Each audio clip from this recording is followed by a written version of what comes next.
Hi, I'm Ridgely Goldsboro, and this is my latest book, The Great Ones, The Transformative Power of a Mentor.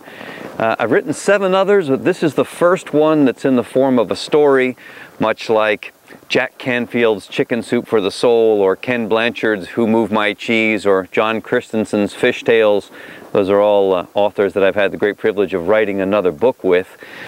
It's a coming-of-age story about a troubled boy who hooks up with an old man who becomes a mentor, and the old man helps him through some powerful life lessons, and I thought I'd share a little bit of it with you. I'm not sure how tough this is going to be, but we're going to give it our best shot. Here we go. The Great Ones, The Transformative Power of a Mentor. Book 1, The Inquisition. Quote, "If you're going through hell, don't stop." Prologue. Torredembarra, Spain, 1964. The boy heard the scuffle from his bedroom at the end of the upstairs hallway. His mother and father screamed at each other, not surprising to him as it happened almost daily, though the routine of it seldom masked the pain that tore at his heart. As usual, he burrowed his small body into the covers and buried his head beneath his pillow as far into the recesses as he could hide. Underneath the anger and the angst lurked that other familiar feeling, fear. "Will he come for me next?" he thought to himself.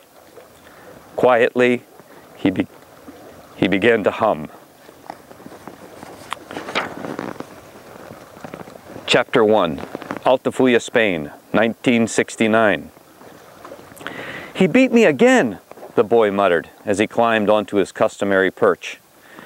The old man nodded, his ancient twisted hands resting lightly on the tall bamboo fishing pole anchored in the rocks between his feet. "For no reason," the boy added. "It's not fair." The old man nodded a second time. "I don't know about fairness," the old man began in a deep, gravelly voice. "It seems to me that all of us are dealt cards, both good and bad. Some learn to play theirs better." Out of habit, the old man pulled lightly on the line that stretched flaccid into the purple and black waters of the Mediterranean. Nothing. "He hit her too," the boy continued. He wondered when he had started calling his father and mother him and her. It didn't matter. The old man understood.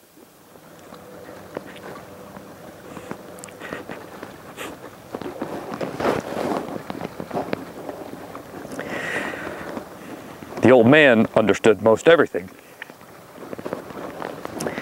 "You must have done something," the old man admonished. "You usually do, though even in that you have a choice." The boy smirked. "After he smacked her, I jumped on his leg," he said. "He kicked me away into the bookcase. When he finished with her, he turned on me with his belt." The boy spoke with little emotion, as if giving a school history report. "Stand up and pull up your shirt, boy," the old man stated. "I have aloe." The old man pulled his navaja from the folds of his wide cloth belt and cut a long strip from the leaf in his bag. Gently, he smoothed the plant over the swollen welts on the boy's back. The boy stiffened without a sound. "He's a wounded bird, that one," the old man mused, "and a poor card player." "He shouldn't take it out on me," the boy complained. "Nor should you incite him," the old man pressed back. The old man had a way of pushing the boy's buttons without ever making him wrong exactly, or putting him down. It was almost as if he wanted to challenge the boy, test him, and make him think. Still, the boy loved the old man more than anyone, and he loved Sunday afternoons more than any other day. The breeze picked up lightly and caused white flecks of foam to crest over the tips of the dark swells that extended from beneath the rocks into an open sea. "I have a new movie," the old man said, and the boy's face lit up in an instant. "It's about baseball," the old man added. The boy snapped his neck around. "What? Baseball? You don't even like baseball. You don't even know how to play." The old man bobbed his head. "Not baseball exactly," the old man corrected. "Pedro recommended it. He said it was about dreamers like us, about a guy who had a vision and built a field before he had players. because somehow he knew they would come. "That's crazy," the boy snorted. "Maybe, maybe not," the old man contested. "Sometimes you have to see things in your mind long before they can happen. We'll have to check it out for ourselves, find out what we discover." The wind grew progressively stronger and caused the spray to rise high into the sky and sprinkle down on them. "Can we watch it right now?" the boy asked after a few moments. "After the fishing," the old man answered, as the boy knew he would. "Why?" the boy grumbled selfishly. "You never catch anything anyway. In the years we've been out here, you've never caught a single fish. Why can't we go?" The old man sighed. "Ah, boy, that's where you're mistaken. I had a nice bite earlier. If I keep on fishing, I am sure to catch a great fish. It's only if I quit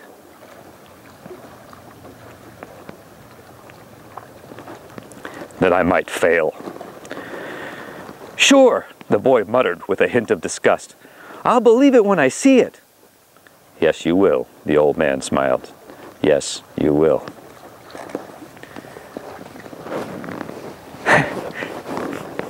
I get a little emotional because this is a true story. This is my story. Except for one thing. There was no old man. Sorry.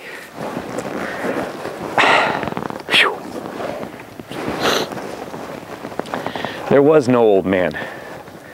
The old man is a fictional character that came about from the lessons that I learned from the mentors that I was so blessed to meet after my life was a mess, and who helped me turn it all around. It's a tribute to them and all of the mentors that are out there, and the impact that they had on my life, so powerful that I'll spend the rest of my days, however many I have left, helping others, hopefully including you and your loved ones and anyone else, to discover what's possible when you find help, when someone steps up. When the student is ready, the mentor will come, as the saying goes. Excuse me. I really believe that this book can have a powerful impact on many people. I sent it to 100 friends when I first wrote it, and a couple of them sent me back a note saying, "Wow, man, it's just too strong. I couldn't read that." But dozens more sent me back notes saying, "Thank you so much. This really transformed a piece of my life." And I think it can have that effect on you.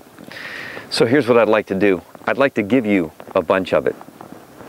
Why don't you just give me your name and email, and I'll send you the beginning of the book so you can check it out for yourself and decide if you think it can have an impact in your world. And to show you just how true and real this is, I'll send you pictures of Altafulla and Torredembarra, the house in which the story happened, the cross on the top of the hill that I used to seek refuge in, the monastery that my mother sent me to 500 miles away because I was so out of control that she couldn't handle me and I had to be raised by Augustinian monks. I'll send it all to you. Just leave your email for me with your name so I can greet you properly, and I'll send you a chunk of the great ones. And during this time, holiday season and all of that, I hope that you can find a way to really celebrate your life and what's possible for you. I hope you can be one of the great ones. Thanks so much.